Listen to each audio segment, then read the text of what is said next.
Good morning, good afternoon, good evening, wherever you are in this wonderful world of ours. I truly hope you're safe and taking good care. I'm Aaron David Miller, a senior fellow at the Carnegie Endowment for International Peace, and welcome to Carnegie Connects, a series of conversations on issues of critical importance to America and to the world. Today, for the second week in a row, which is something of an unprecedented for this show, we'll be talking about Iran, which at least for the moment, the crisis atmosphere seems to have been diffused after a dozen or more tumultuous days, even by Middle East standards. And all of you should know by now that I am quite skeptical of transformations, particularly when they're applied to this region. The region has a way of grinding up big ideas, peacemaking, war making, all kinds of U.S. and other initiatives end up meeting regional realities. And I would say with great forthrightness that I'm willing to suspend my disbelief, borrowing a line from Samuel Taylor Coleridge, because events here are truly unprecedented. I also believe that even if we had the famed oracle at Delphi here, Pythia, reading the best of Godin trails, it'd be very difficult to plot out specifically how the three main actors in this drama, Israel, the U.S., and Iran, are going to evolve their strategies. But we're fortunate today to have two guests that actually might be able to do this. So let me briefly introduce them. General David Petraeus retired as a partner and chairman of KKR Global Institute, which he established in May 2013. Prior to founding KKR, Petraeus served for over 37 years in the U.S. military, culminating his career with 6 consecutive commands, 5 of which were in combat, and serving as the Director of Central Intelligence from 2011 to 2012.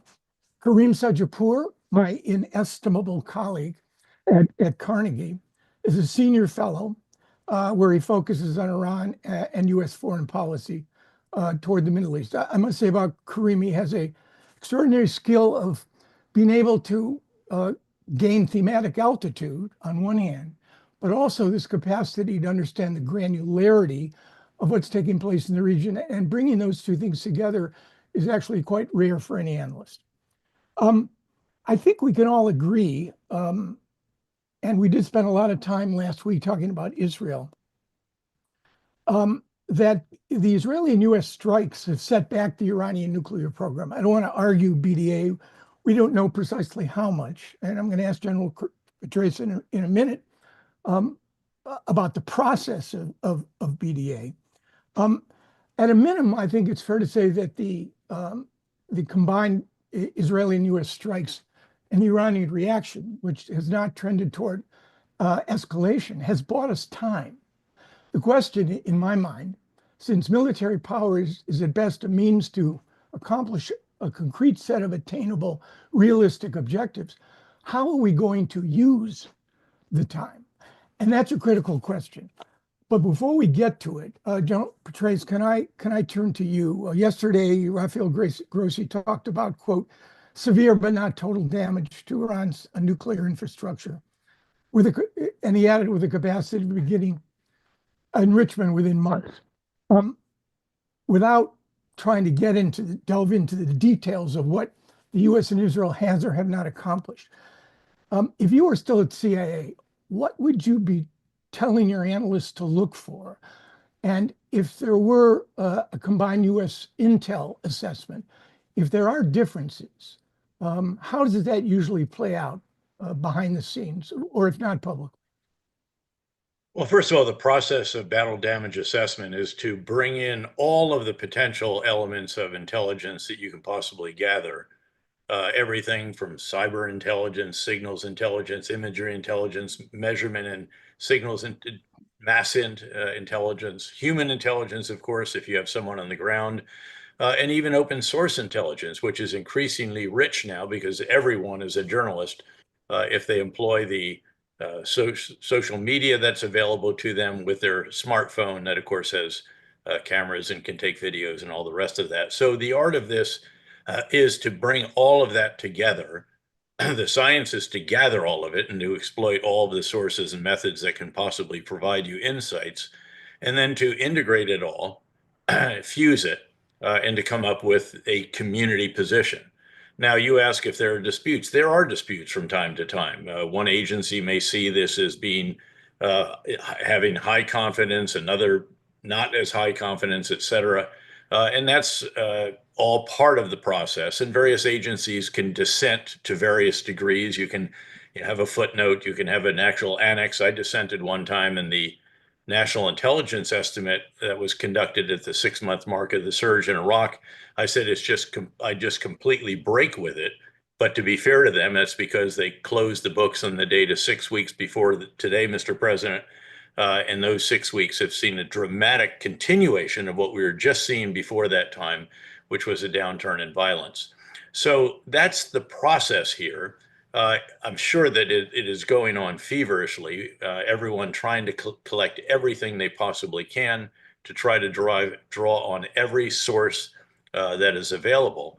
Noting again that the very best would actually be human eyeballs, perhaps even inside or looking down into the wreckage of some of these different sites.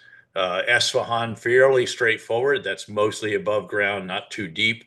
And the Natanz, a good bit deeper. And of course, that's why they had to drill down further and further and further with the bombs dropped by the Israeli Air Force. And then we put 2 more of the massive ordnance penetrators into it. And then you have Fordo, which reportedly had 12, although we only see the holes for a smaller number than that, but still very substantial. But that, of course, is burrowing down very deep. And then the 30,000-pound projectile, precision munition, and then the 5,000 pounds of explosive in its nose detonate. And so, of course, to truly assess that, you would have to get inside at some point in time. But I think with a fair degree of confidence that just about all the centrifuges in there will have been destroyed, at the very least by the concussion, and that the vials of highly enriched uranium, if they were there, will have experienced similar damage. Of course, the real question, and I think this is why the IAEA director has been a bit cautious in his assessment, is whether or not there are centrifuges elsewhere. Are they advanced centrifuges? And is there highly enriched uranium elsewhere? I would note, though, that, and not too many people have noted this, but Esfahan is critical to the start of the enrichment process. It actually takes uranium, puts it into a form that can be enriched. And then at the end of it, it actually turns it into the metal that is actually shaped to become the nuclear device.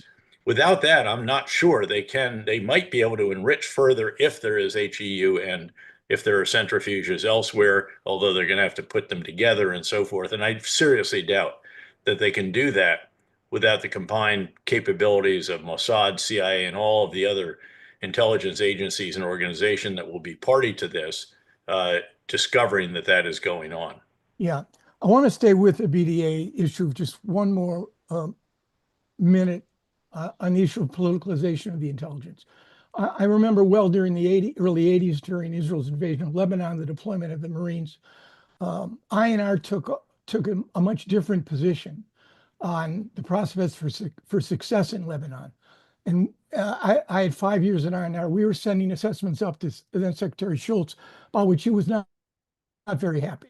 They convened a special national intelligence estimate to try to coordinate an intel assessment, but they couldn't. And INR ended up taking a somewhat different position. Are you as worried as I am, and I'll lay it out very clearly, about the potential politicalization of intelligence now? It's not an academic matter. What the Iranians have, what they don't have, what we may not be aware of what they have, these are critically important issues because they may well determine military conflict.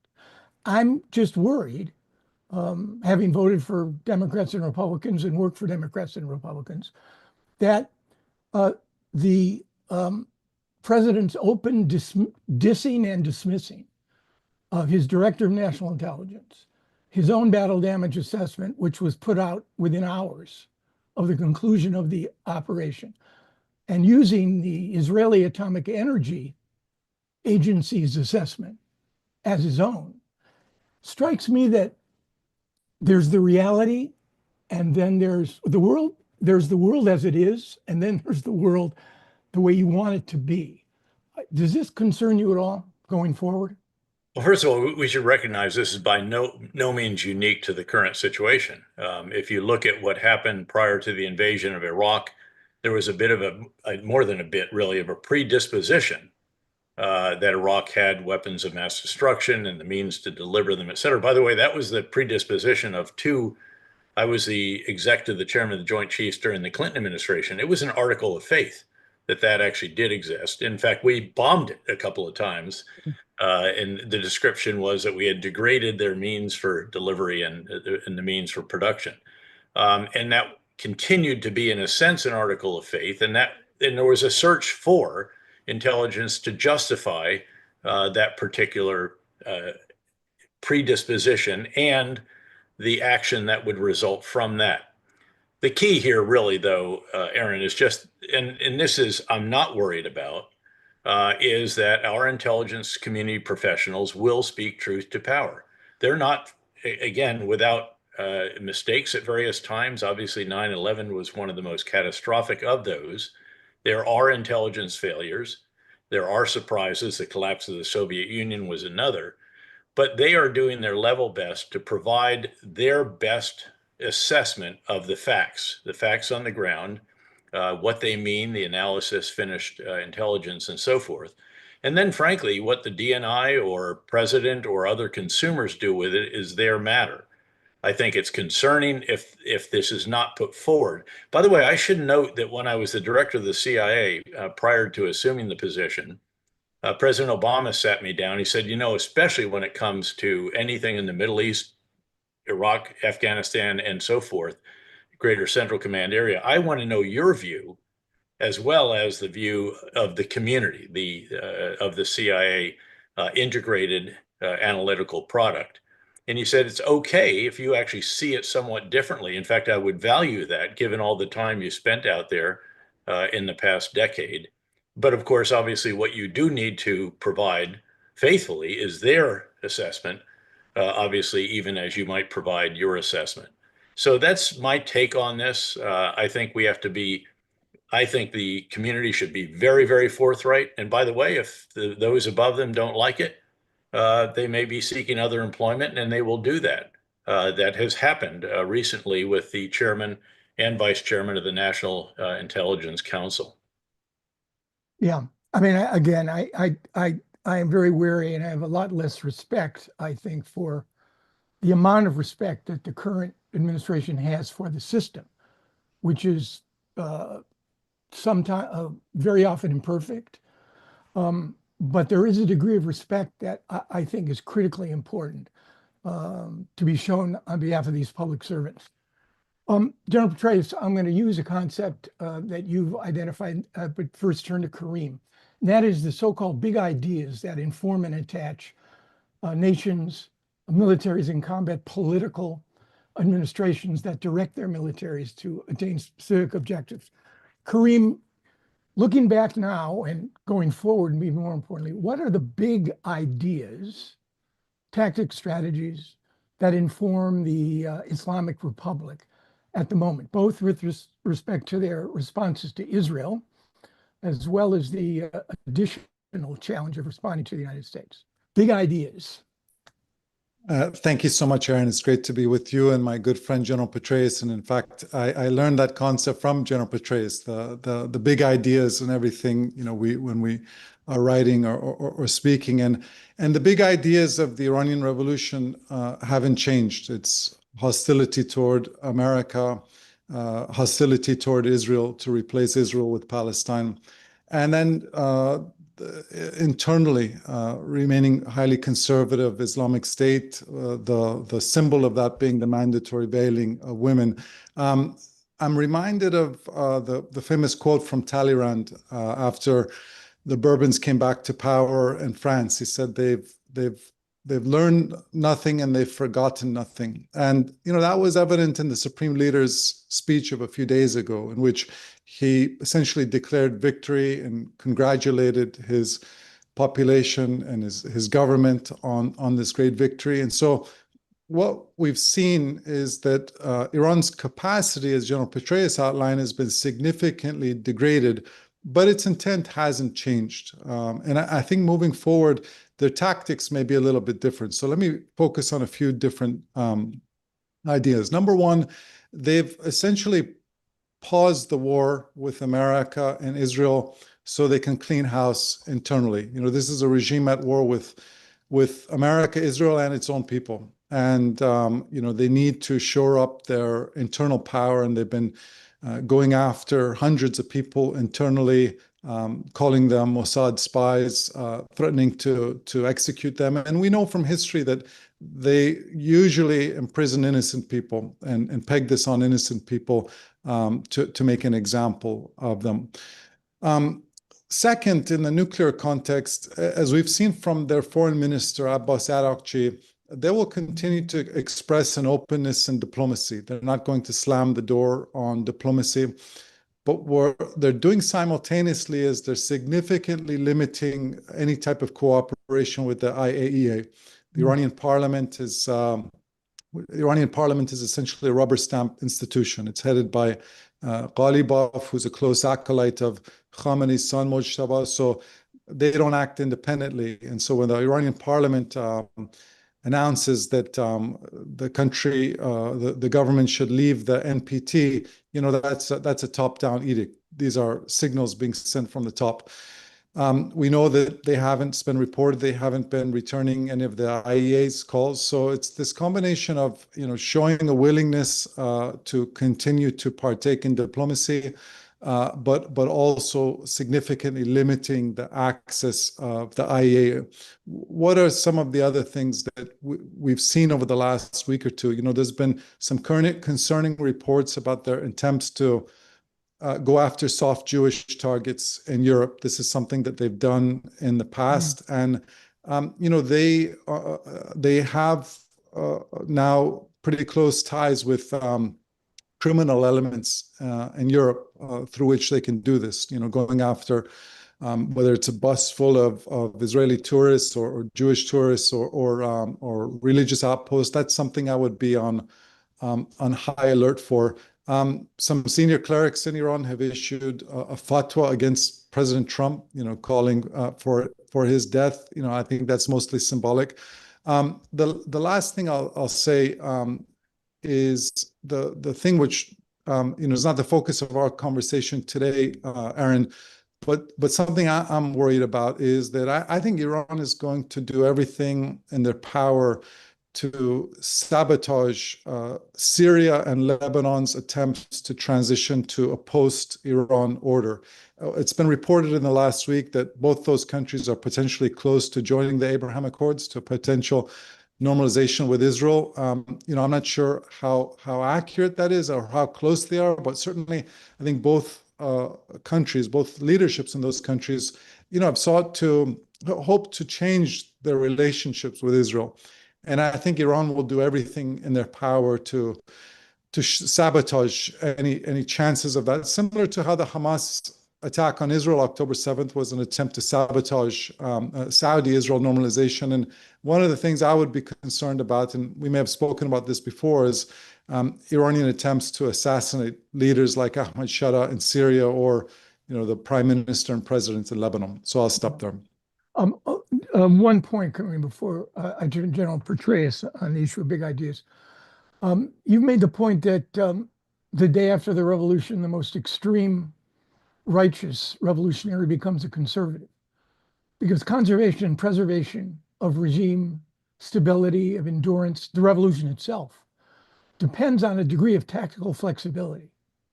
And it seems to me, if we're right, that this is the most perilous moment for the Islamic Republic since, the Iran-Iraq War. Does that dynamic of regime stability, does it produce risk readiness? Or does it produce risk aversion? An 86-year-old guy deep in a bunker, many of his advisors no longer exist. What do you think?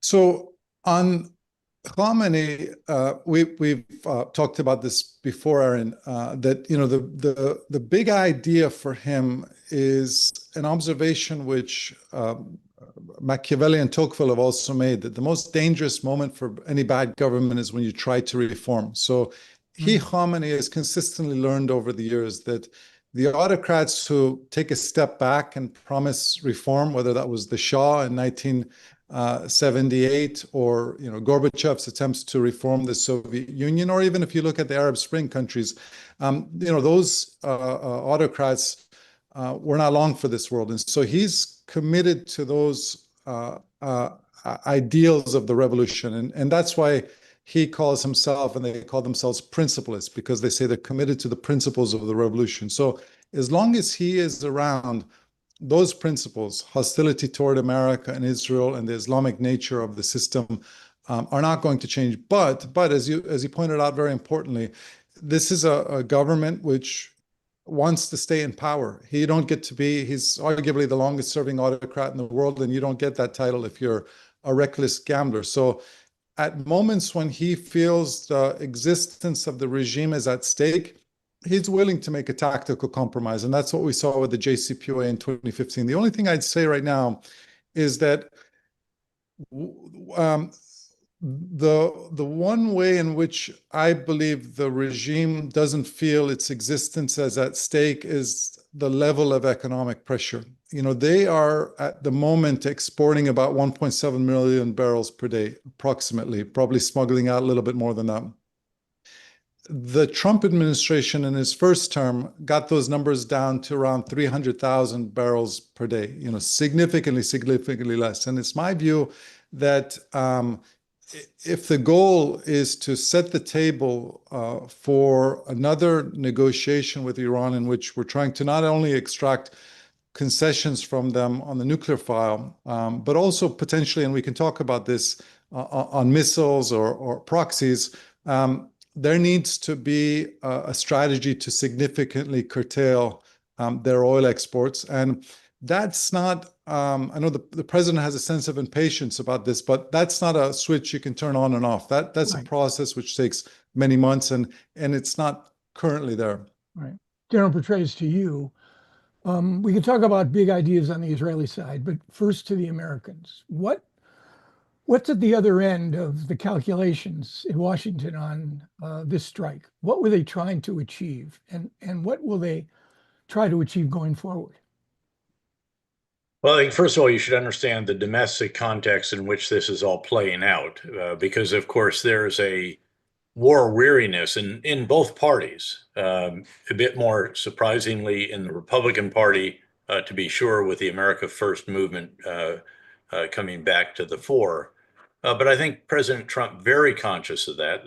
Members of Congress also very conscious of this. And so an effort by the U.S. to clearly circumscribe what it is that we were doing, to assure Americans that this was not going to be, if you will, quote, another Iraq or another Afghanistan or another Vietnam, which was the watchword prior to that. So I think that's very important to recognize. There was a keen awareness, of course, that Israel could not take down Fordo. That's always been a huge limit on. They do not have the massive ordnance penetrator, the 30,000-pound precision munition, nor do they have a plane that can carry it. And it's not as easy as just giving them a B-2 and a mop and saying, go employ it. You have to actually train for this very considerably as well. So that recognition, which has always been there. I remember Ehud Barak, who was then the Minister of Defense of Israel, also under Prime Minister Netanyahu, a different coalition to be sure, when he was, and I was the CI director and he was the Minister of Defense, coming in essence, they wanted to do the operation all the way back then, but they were keenly aware that they didn't have the means to deal with Fordo, the most important, the most advanced enrichment site even then.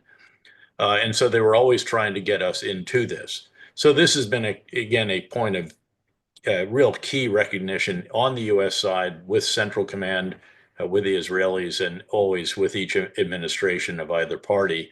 And in this case, with Israel having achieved surprise, having achieved such very impressive results, air supremacy is quite an extraordinary accomplishment, given that Iran had a supposedly sophisticated Russian S-300 air and ballistic missile defense system, some of which was degraded in the Israeli response to the second Iranian attack from their soil on Israel, and then a lot of it finished off during this. So at the end of the day, there were limits to what Israel could achieve. There may have been some kind of diabolically clever plan to go on the ground and do something that's always been held out there, but far, far better, frankly, for the U.S. to use its unique capabilities with the massive ordnance penetrators and to use them in real number, as was the case here. And a very impressive operation indeed by the U.S. I should note that when I was the Central Command Commander, Fordo was released publicly, or revealed publicly to the public by the IAEA in the fall of 2009. And it was at that moment that we actually developed and actually rehearsed one time inside the United States the plan to destroy the entire nuclear program, as well as take down the air and ballistic missile defenses and all of the retaliatory means that we could get as well. So this is very much, even the Israeli and U.S. operations together were still somewhat of a subset of that even more inclusive effort. But in this case, again, having assured the population that this is going to be a one and done, at least for now, I think everyone has been really quite relieved even that this was not going to end up with an effort at regime change, the results of which are always certain. And frankly, from those regime change operations that we conducted, those that took place during the Arab Spring, there were relatively few outcomes that we would have hoped for. Right. So that's, I think, the domestic situation. That's how it was approached, it appears, by the administration. But we also should recognize that in this context is a very different big idea on the Israeli side about how they define border security. It's obviously much more expansive, much farther reaching.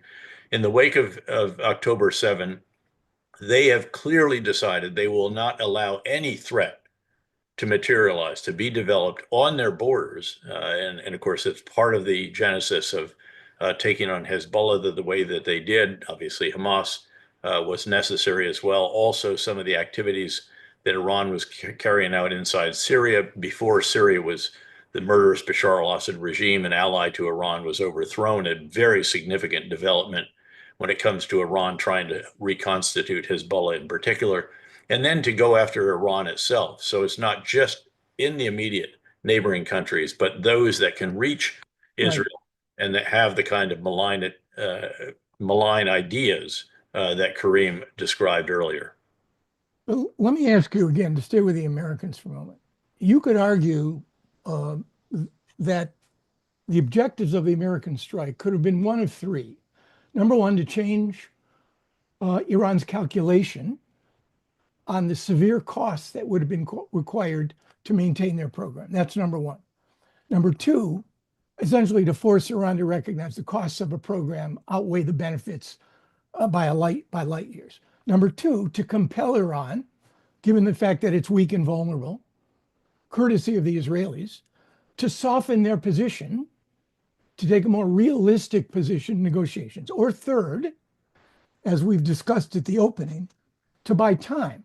So since military power is in fact a means to an end, I'm trying to sort through now exactly what the administration plans to do to capitalize on this extraordinary success and riding the tiger of Israeli operational brilliance with respect to Iran.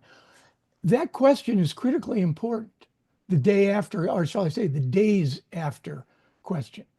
It seems to me there are three alternatives: negotiation, performative or productive. I defer to Karim on this. That's one. Number two, resume military actions.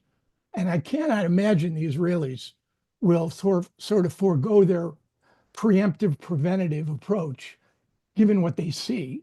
Or third, some sort of slog in between war, that is to say regional war, and peace, that is to say an effective agreement. If there are another set of objectives, how does that fit into the Trump administration's big idea when it comes to making this a success over time? That's maybe we can't answer. First of all, I don't think any of us are absolutely certain of what the if there is a precise conclusion at this moment in time. Certainly, there is a desire for negotiations. I think that is the right approach to take. The question is whether there could be a negotiation that is essentially compelled by this extraordinary amount of success by Israel, supported by the United States, or not.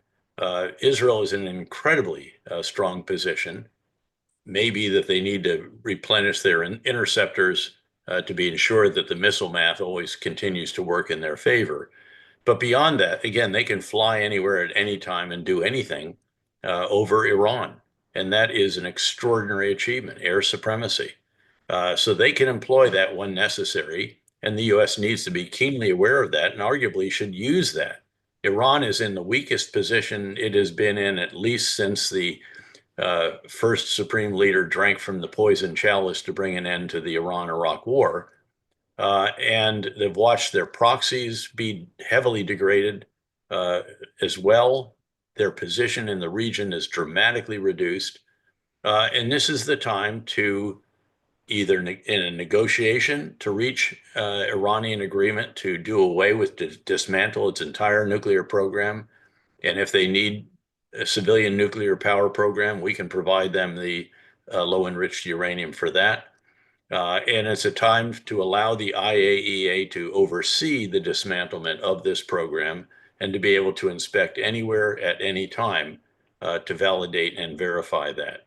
The question is whether we'll be willing to use the position of strength that has been achieved by the Israelis and the Americans in this particular case. And then, frankly, if the Iranians, who can be quite obtuse at times, would be willing to accept that, or if it will mean that Israel will have to once again take advantage of its air supremacy to finish off whatever it is that emerges that is still intact, and perhaps to continue to do that as is required. I think that is the way it should go forward. There should be inducements to Iran, certainly. I mean, we should never give up hope that at some point Iran could give up its status as a revolutionary state that is not satisfied with the status quo and perhaps become more of a status quo state, recognizing how ruinous their policies have been for really for them and also for their people. Right. I mean, we're guessing here, but you initiated a discussion on the role of domestic politics in this, and I think it is central. I think it's critical. It seems to me that given the risk aversion on the part of the administration for any sort of mission creep, a slide into something that could involve the deployment, I can't see the circumstances, of American forces, maybe to take out undeclared but recently discovered nuclear sites, which can't be done from the air.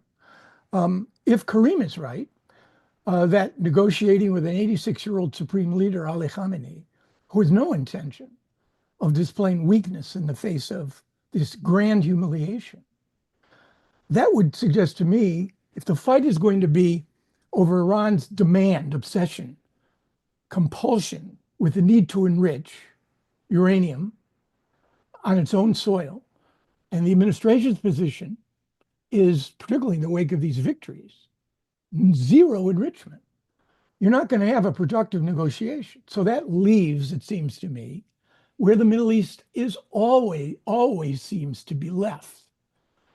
Neither here nor there, black or white, no transformations, just transactions.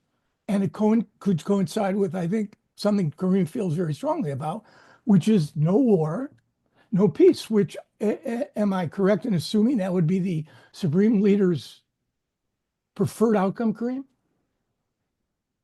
So I think what I like about General Petraeus' remarks is I think it's very important to approach these negotiations with a very clear idea in our heads about what our goal is, what our end game is. And I'm not sure that certainly in President Trump's head, there's a clear sense of, what is it that we're hoping to achieve? Obviously, the U.S. is in a let's say Iran is in a much weaker position than it was 3 weeks ago. And it's my view that, rather than simply limit the discussions to the nuclear file, we should talk about our other sources of great concern with Iran. And one of them is the regional context. And I think in the regional context, there's issues you can open up, which also our partners who have decent relations with Iran feel very strongly about. And one of them is the issue of sovereignty. If you talk to GCC countries, they will speak with one voice about their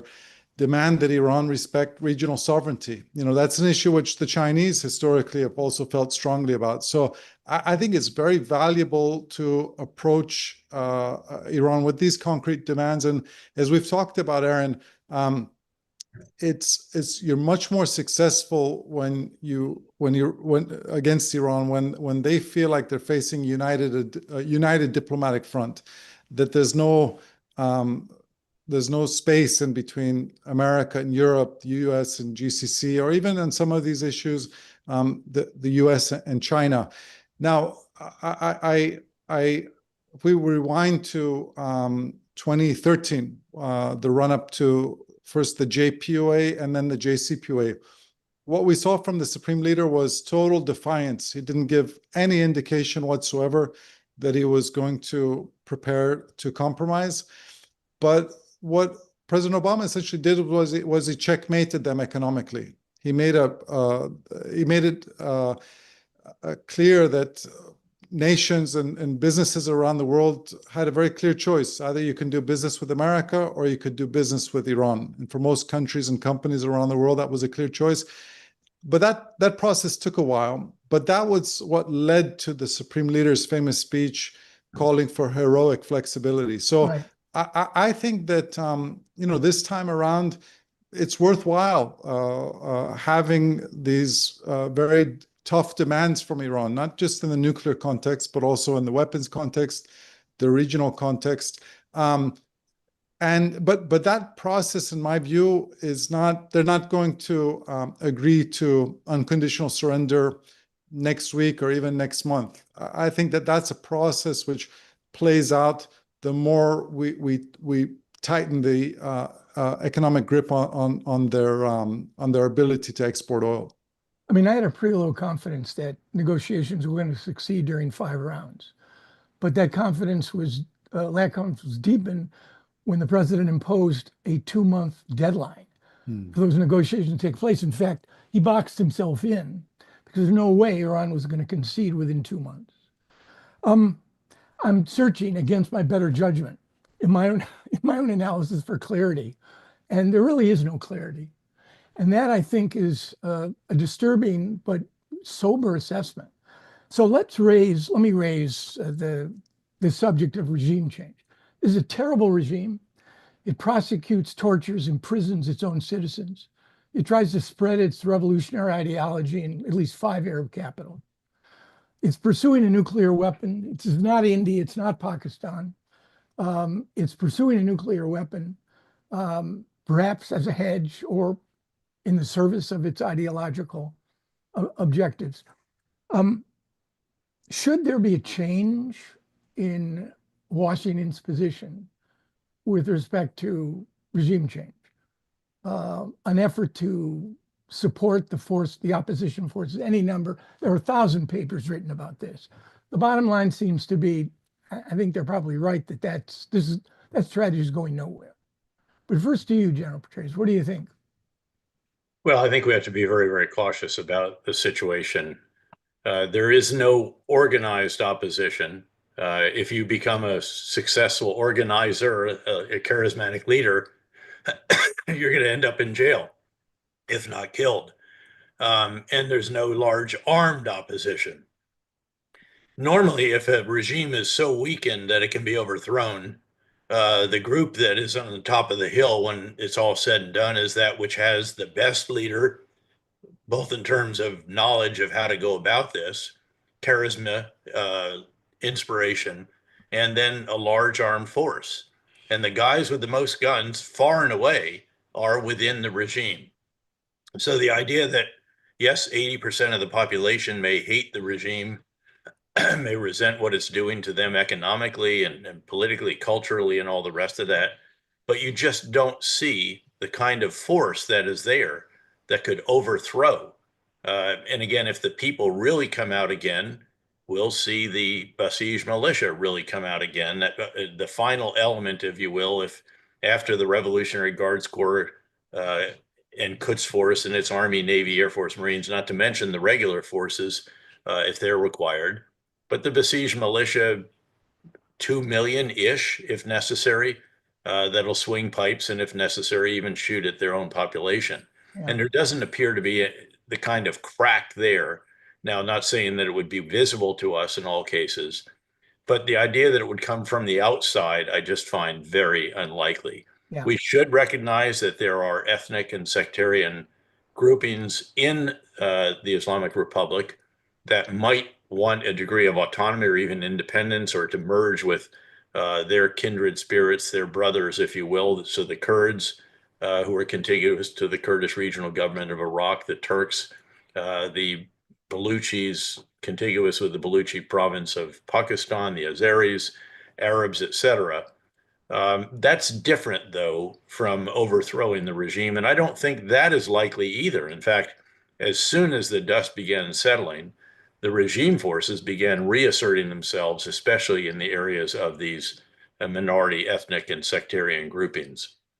So who would you support? I mean, we didn't support the Syrian opposition before it had extremists in it, when it had a real possibility of actually overthrowing the minority regime government of Bashar al-Assad. So how we would do that here, I just find a bit elusive. Yeah, I would only point out, you brought up Ahmed Shar's government. It's stunning to me. For years, working almost 25, we tried to persuade Assad that in the event the Israelis were willing to concede the entire Golan, which Rabin and Barak were willing.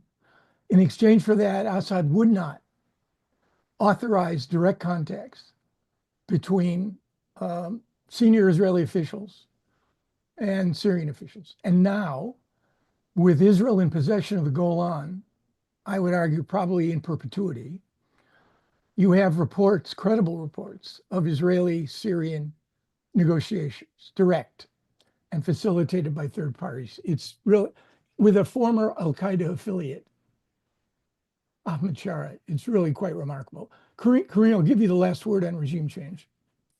Thank you. I agree with everything the general said. Let me just conclude with a couple broad thoughts. One on Washington and one on Tehran. In Washington, if we look at the Reagan's Cold War strategy, which was successful, there was three broad elements to it. There was an arms control element to it. There was the element of supporting our allies against Soviet expansionism. But there was also a very important element of supporting the cause of freedom and dissidents and the information war. And that is, in my view, something that's been lacking in the current context. And in fact, in the last 4 or 5 months, a lot of these institutions that played an important role during the Cold War, like the National Endowment for Democracy, Voice of America, Radio Free Europe, those institutions have been gutted. Now, I think all of those institutions needed, especially Voice of America, significant reform, and they need to be modernized. But I think it was a gift to the Iranian regime to simply gut these institutions, because they were institutions that the leadership in Iran very much was concerned about. And in fact, all these years, Ayatollah Khamenei has believed that America's strategy for destabilizing the Islamic Republic is not hard power; it's American soft power. So, final point about dynamics, internal dynamics inside Iran. General Petraeus put it well. I do believe that this is a politically mature society in Iran. It is ripe for representative, accountable government. I think that, whereas if we read about popular protests, anti-government protests in places like Saudi Arabia or Jordan or elsewhere, that would be a cause of concern for most American officials. But when you hear about them in Iran, that's a cause for hope, that it would be an improvement on the status quo.